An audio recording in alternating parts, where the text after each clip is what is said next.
여러분, 츤데레라는 말 들어보셨습니까? 오늘 설교 제목을 보시고 고개를 갸웃하신 분들이 있으실 겁니다.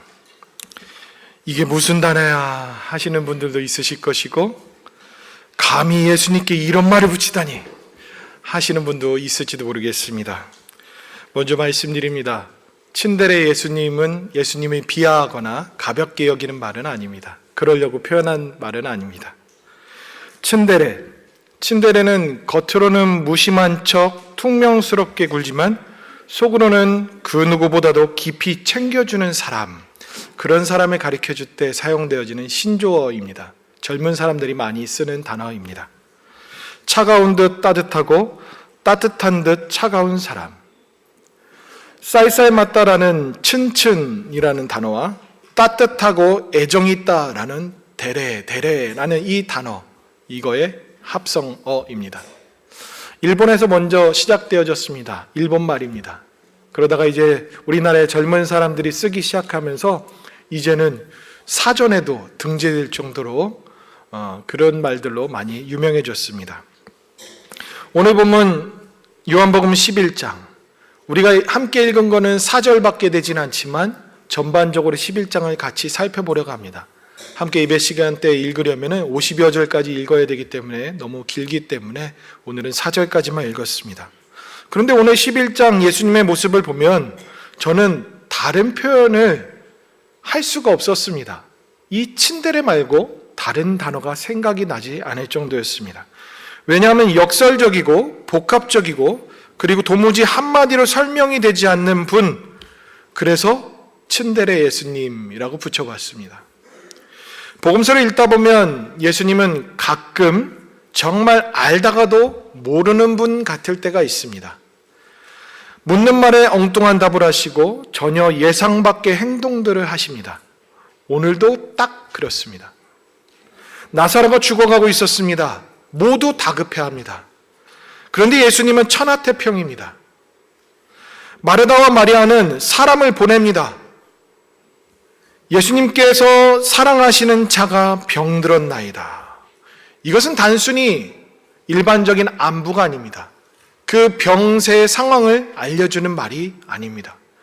문맥 가운데 보시면 이 말은 지금 당장 오셔야 합니다. 위독합니다. 라는 긴급의 신호였습니다. 그런데 예수님은 어떤 반응을 펼치는지 보세요. 그 기별에 이런 말을 하십니다. 함께 읽어보실까요? 4절 말씀입니다. 4절 말씀, 오늘 본문 4절 말씀, 예수께서 들으시고 이르시되 같이요, 이 병은 죽을 병이 아니라 하나님의 영광을 위하며 하나님의 아들이 이로 말미암아 영광을 받게 하려 함이라. 이렇게 말씀하십니다. 저라면 이 답변을 듣고 엄청 황당했을 거예요. 그리고 섭섭이가 찾아왔을 거예요. 정말 서운해서 거기서 너무 실망스러웠을 것 같습니다. 근데 이게 끝이 아닙니다. 예수님의 궤변 같은 말들은 계속 시작되어집니다.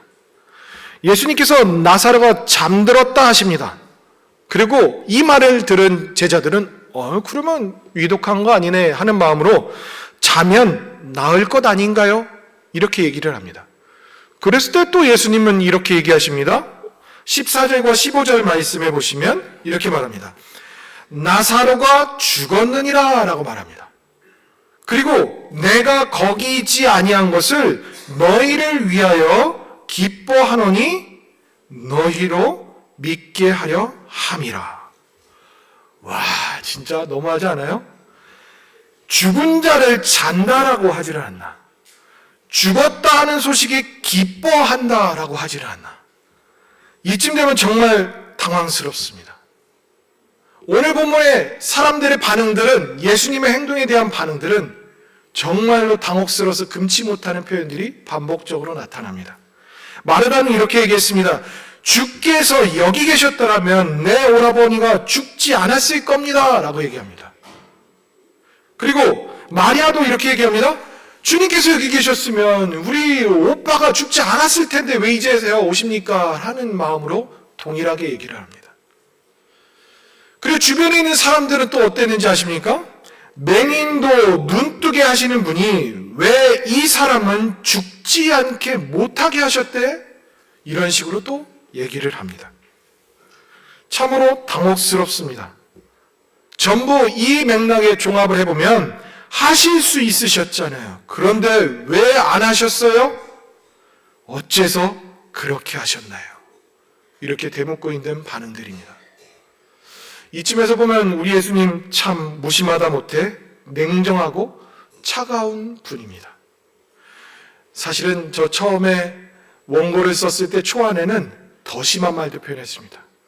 우리 예수님 성격 파탄자 같이 보였습니다.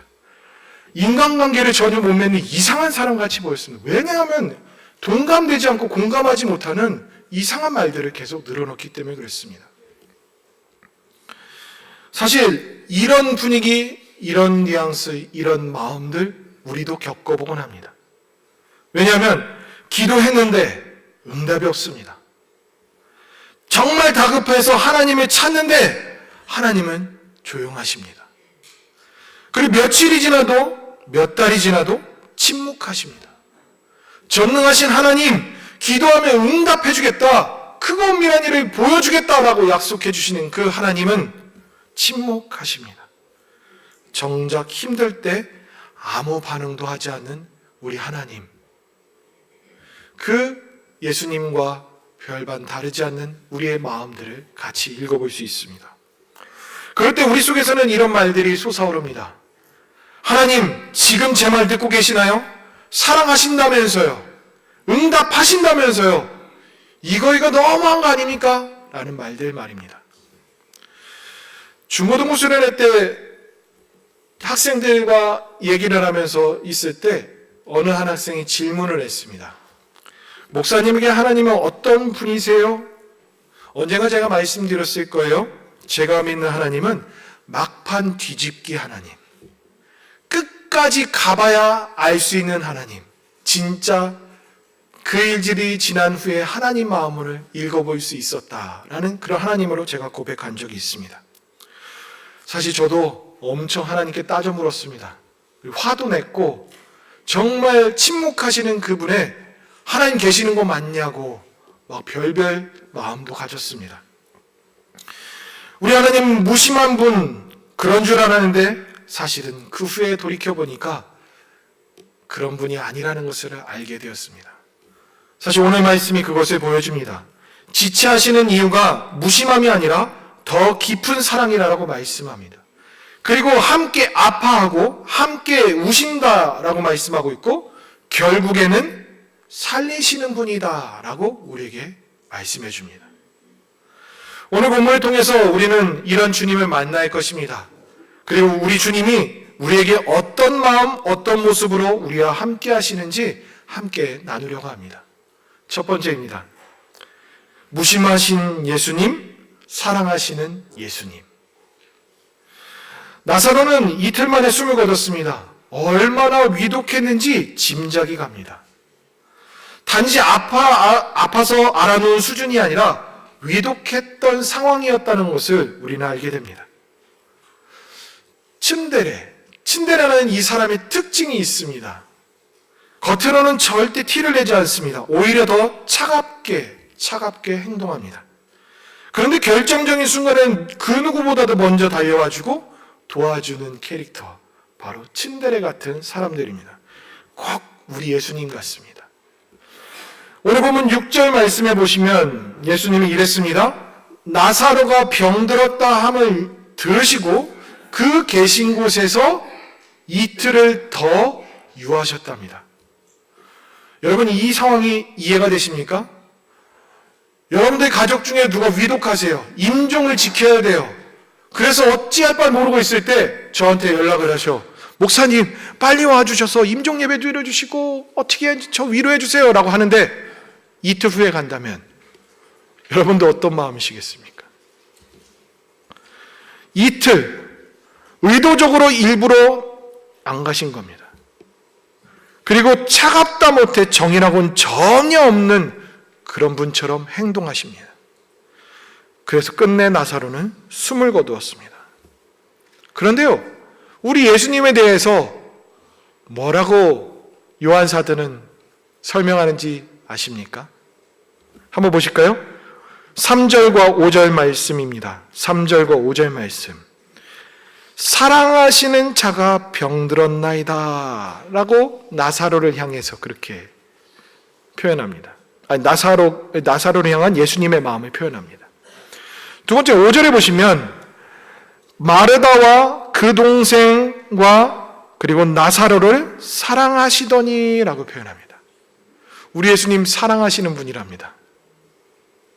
근데 지금의 이 모습과 전혀 다른 모습인데 우리 예수님은 사랑하신답니다. 예수님이 무심하다 못해 냉정하고 차가우신 분인 줄 알았는데 사랑하시는 분이다 라고 명확하게 그것도 2번이나 단어를 사용합니다. 특히 5절 말씀은 3절 말씀은 죽은 나사로를 유독 달리 사랑하셨다라고 하는 표현이 담겨져 있는 말입니다.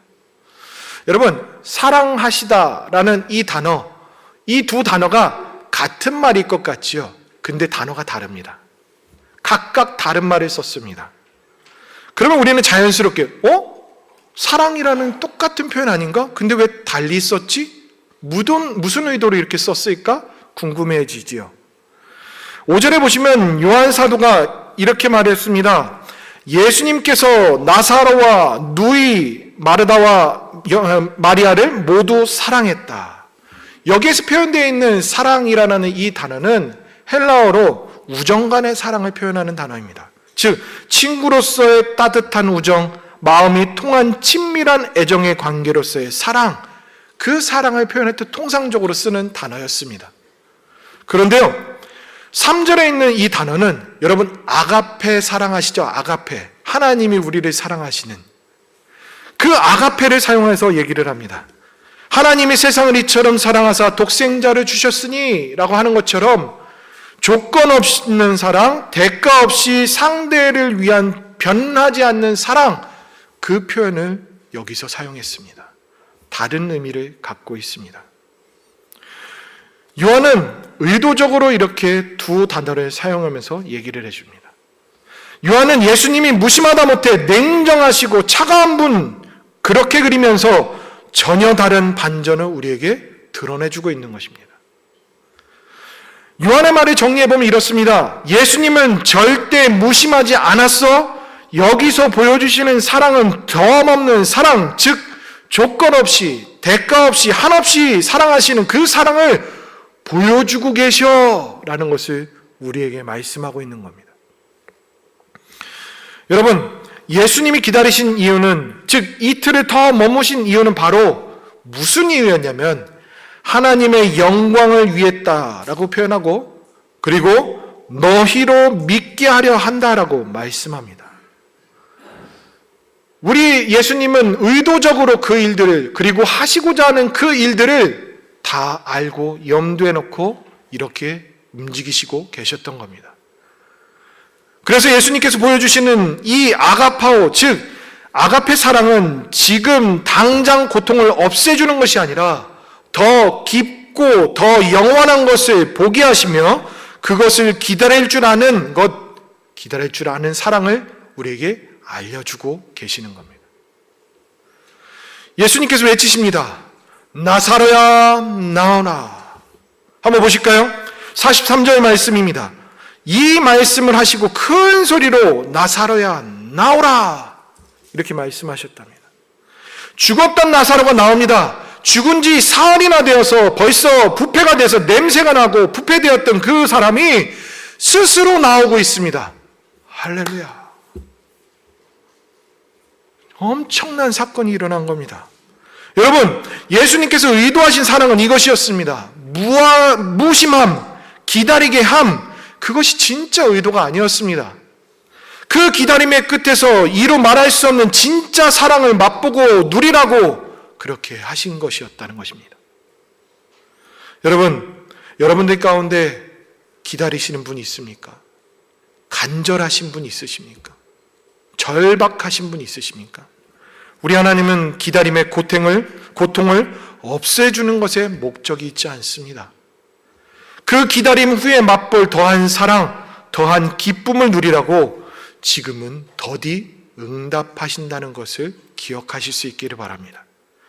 여러분, 더없는 아가페 사랑으로 우리를 사랑하시는 하나님을 믿고 의지하심으로 지금은 비록 기다릴지라도, 지금은 비록 묵묵히 침묵을 취하시는 우리 하나님이 느껴질지라도 그래도 의지하며 신뢰하며 견디시며 살아가시는 저와 여러분들 될 수 있기를 바랍니다.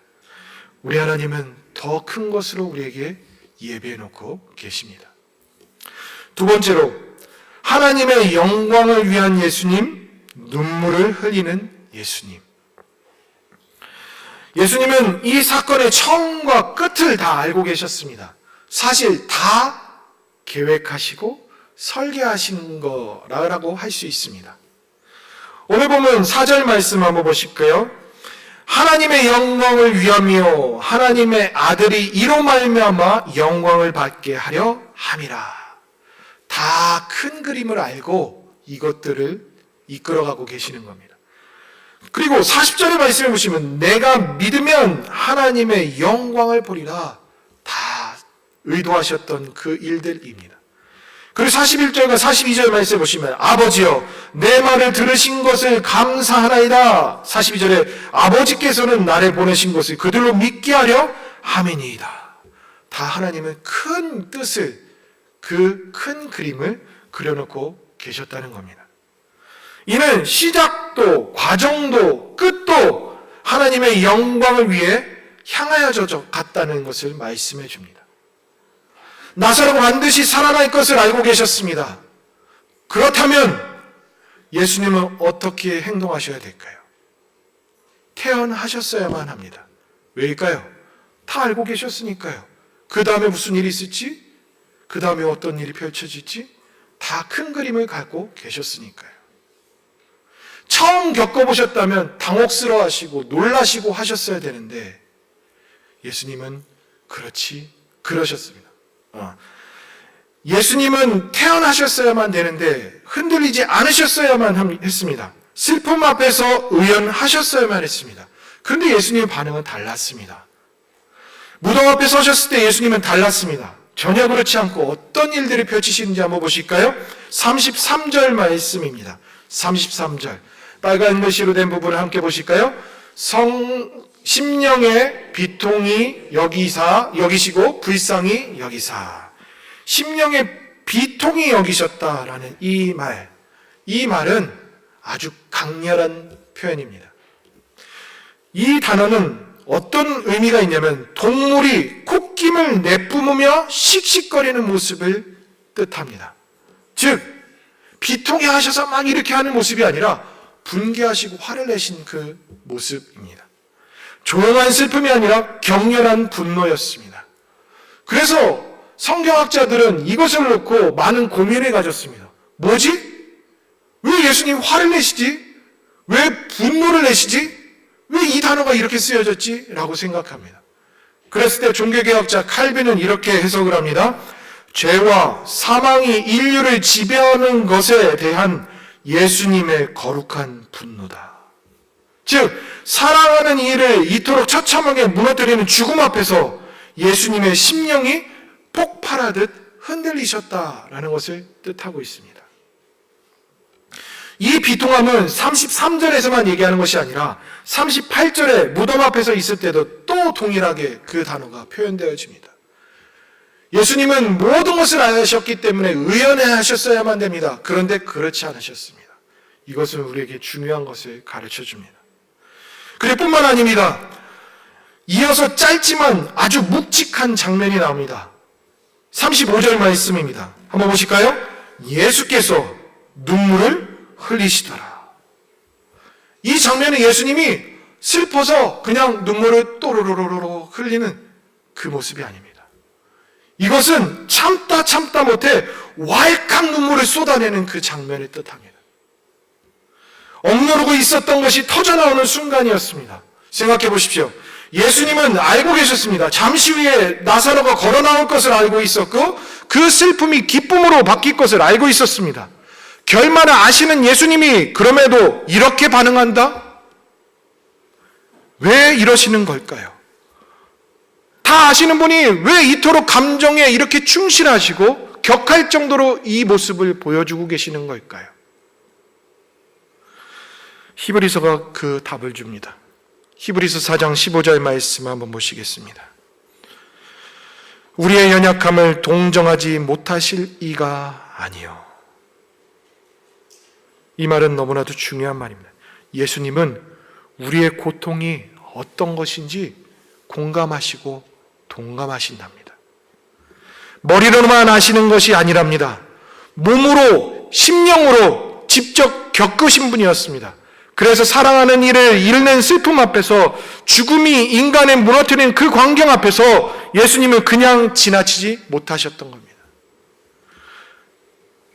여러분, 하나님의 영광을 위한다, 하나님의 영광을 위한다 하면 우리의 개인들은 점점 사라져야만 된다라고 생각하기 쉽습니다. 하나님의 영광을 위해서 하면 여러분들의 개인의 욕구를 채우고 바람과 소원들을 하나님께 바라기를 힘쓰십니까? 아니면 교회를 위하고, 내가 아닌 하나님을 위하고, 이 사회를 위하고 힘쓰는 남들을 위해서 섬기려고 하십니까? 큰 의미가 있으면 작은 것이 잃어버리기 마련입니다. 대의가 있으면 소위가 희생되기 마련입니다. 그런데 우리 예수님은 전혀 그렇지 않은 분이라는 것을 얘기해 줍니다. 하나님의 영광, 하나님의 영광이지만, 그러나 우리 한 사람 한 사람들의 마음, 우리들의 심정, 그 슬픔, 애환까지도 다 동감하시고 그것을 헤아려 주시는 분, 그분이 우리 예수님이라는 것입니다. 하나님도 그렇습니다. 우리 하나님, 이 땅에 무슨 일이 펼쳐진다 할지라도 수수방관하시듯 그 높은 보좌에서 그냥 내려다보시는 분, 그 정도로 이해하실 수도 있을 겁니다. 그런데 우리 하나님은 그렇지 않습니다. 그냥 바라보고만 계시지 않았습니다. 이 죄악스러운 세상, 이렇게 망가지는 세상 그대로 둘 수 없어서 예수 그리스도를 이 땅에 보내셨고, 외아들이신 그 예수님이 제물이 되셨고, 심지어는 그 예수님이 이 잔을 내게서 옮겨주옵소서라고 피땀 어린 그 기도를 할 때 그 순간조차도 그 뜻을 들어주시지 않으셨던 하나님. 그런데 그 하나님이 우리가 죄인 되었을 때, 우리가 자격조차도 없을 때 그 예수님이 희생시키셨습니다. 그리고 우리를 구원하셨습니다. 그 하나님, 그 예수님 모두 츤데레 같으십니다. 하나님 사랑으로 그 마음 우리를 헤아려 주시고 우리를 위하시는 분, 그분 말입니다. 여러분들 중에 혹시 울고 싶으신 분 계십니까? 너무 힘들어서, 너무 지쳐서 아무도 모르게 가슴 쥐어짜며 슬퍼하시는 분 계십니까? 우리 예수님은 다 알고 계신답니다. 다 아시면서도 그냥 수수방관하는 것이 아니라 그 과정과 결말을 다 아심에도 함께 울어주시고, 함께 슬퍼해 주시고, 함께 그 고통의 현장 가운데 있으시고 토닥여 주시는 분, 바로 우리 주님이십니다. 츤데레 예수님, 언제나 저와 여러분들과 함께 하실 것입니다. 그래서 힘내시고, 그래서 견디시고, 오늘도 주님 신뢰하시며 살아가시는 저와 여러분들 될 수 있기를 바랍니다. 세 번째로, 죽이시는 예수님, 살리시는 예수님. 43절과 44절 말씀을 다시 한번 보겠습니다. 43절, 큰 소리로 주님을 외치십니다. 나사로야, 나오라. 그랬을 때 어떤 일이 펼쳐졌습니까? 죽었던 나사로가 수족을 배로 동인 채로 나옵니다. 그리고 그 얼굴은 수건으로 쌓여져 있었습니다. 스스로 그는 걸어 나왔습니다. 이 광경이 상상되십니까? 말도 안 되는 경이로운 상황이 나타난 겁니다. 죽은 지 나흘이나 된 사람이 스스로 걸어 나왔습니다. 감탄이 절로 나옵니다. 그런데요, 이 대목에서, 이 감동적인 대목에서 석연치 않은 질문이 생겨집니다. 왜냐하면 다 이렇게 하시고 이렇게 살리실 거였는데 어째서 이렇게까지 끌고 오셨어야만 됐을까? 이해가 되지 않습니다. 아니, 어차피 살리실 건데 그렇게 힘들게 하고 그렇게 고통스럽게 왜 하셨지? 라는 것입니다. 예수님은 나사로의 죽음을 막지 않으셨습니다. 이틀을 일부러 기다리셨습니다. 그리고 이틀 동안 나사로는 숨을 거뒀고 마르아와 마리아는 오빠 장례를 치렀습니다. 시신을 무덤에 안치하기까지 했습니다. 모든 장례를 끝마쳤습니다. 가족은 물론 마을 전체가 오열하고 슬퍼했습니다. 극심한 상실과 슬픔 속에서 모두가 무너짐을 경험했던 그 시간들이었습니다. 그렇게 나흘이 지났습니다. 여러분, 근데 왜 유독 예수님은 나흘이 지난 후에 나사로에게 왔을까요? 유대인들에게는 이런 생각이 있었습니다.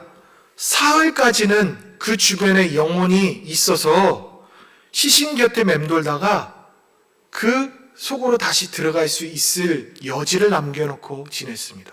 3일 동안이죠. 그런데요, 사흘이랍니다. 사흘은 뭘까요? 그럴 가능성이 전혀 없는 날입니다. 완전한 죽음으로 이해했던 날이 바로 사흘입니다. 그래서 마르다가 한 이 말들은 이해가 갑니다. 39절 한번 보실까요? 39절 마르다가 한 말입니다. 주여, 죽은 지가 나흘이 되었음에 벌써 냄새가 나나이다. 이 말은 단지 사흘 지났어요, 그리고 냄새나요, 이것을 얘기해 주는 것이 아닙니다. 희망이라고는 전혀 없는 절망의 기표를 얘기해 주는, 이제 완전히 죽었습니다 예수님, 그 말을 하는 것입니다. 이쯤 보면 예수님은 죽이시는 분 같습니다. 살리려고 하는 여지를 전혀 남기지 않고 완벽히 죽이시는 분, 사람들을 괴롭게 하시는 분, 고통스럽게 만들어 가시는 분, 그렇게 보여집니다. 안 겪어도 될 일을 겪게 하시고 여기까지 오지 않아도 됐을 일들을 끌고 오셨던 차갑고 냉정한, 이해할 수 없는 분, 그렇게 우리는 이해하기 쉽습니다. 그런데요, 예수님은 스스로를 드러내십니다. 25절과 26절 말씀, 빨간색으로 표시된 부분을 우리 함께 합독하겠습니다. 시작. 나는 부활이요 생명이니 나를 믿는 자는 죽어도 살겠고 무릇 살아서 나를 믿는 자는 영원히 죽지 아니하리니. 네. 이 고백 예수님은 진짜 증명하셨습니다. 예수님은 진짜 나사로를 나오너라 하시고 그가 나오게 하셨습니다. 완전히 죽었던 나사로가 살아서 나온 겁니다. 이 사건은 예수님이 단지 한 사람을 살리신 것이 아닙니다. 이제부터 시작임을 선포하시는 사건이었습니다. 한번 보실까요? 요한복음 5장 28절 말씀입니다. 다 같이 한번 읽겠습니다. 시작.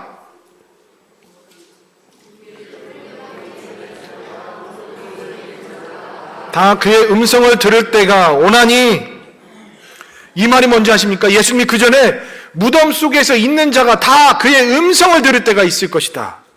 즉 나사로가 부르신 그 목소리가 마지막 날에 모든 죽은 자가를 부르실 그 목소리의 예고편이었던 것입니다. 가장 깊은 절망이 가장 큰 믿음의 자리가 되는 순간이었습니다. 그렇다면 우리 다시 질문으로 들어가시죠. 어차피 살리실 건데 꼭 이렇게까지 하셨어야만 됐나요?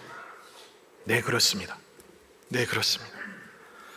냄새가 날 만큼 완전한 죽음이어야 아무도 부인할 수 없는 완전한 부활이 있기 때문에 그렇습니다.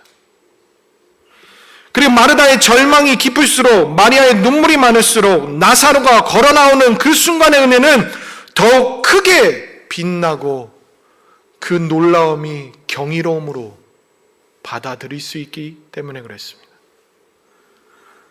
우리 예수님 죽이시는 줄 알았는데 살리시는 분이었습니다. 끝인 줄 알았는데 시작이었습니다. 늦은 줄 알았는데 정확하신 분이었습니다. 여러분, 우리 예수님은 죽음을 허락하시는 분이시지만 반드시 살리시는 분이십니다. 우리를 회복시키시는 분이십니다. 우리를 그 상황으로 치달도록 이끌어 가시고 더디하시고 침묵하시는 것 같지만 종국에는 우리를 살리시고 회복시키시고 우리를 일으켜 주시는 분, 그분이 저와 여러분들이 믿는 우리 주님이십니다. 말씀의 결론을 맺겠습니다. 요한복음 17장에 세 가지 얼굴의 예수님을 말씀해 줍니다. 츤데레 예수님, 우리 예수님은 무심한 줄 알았습니다. 차가운 분인 줄 알았는데 함께 우시고 죽은 자를 살리시는 분이셨습니다. 하나님이 무심하다고 느껴지십니까? 기도의 응답이 없다라고 여겨지십니까? 다급한데 침묵하시는 것 같아서 답답하십니까? 기억하십시오. 하나님의 모든 침묵과 지체와 기다림은 사랑 안에서 읽어야 한다는 것을 기억하십시오. 무심함이 아닙니다. 지체는 무심함이 아닙니다.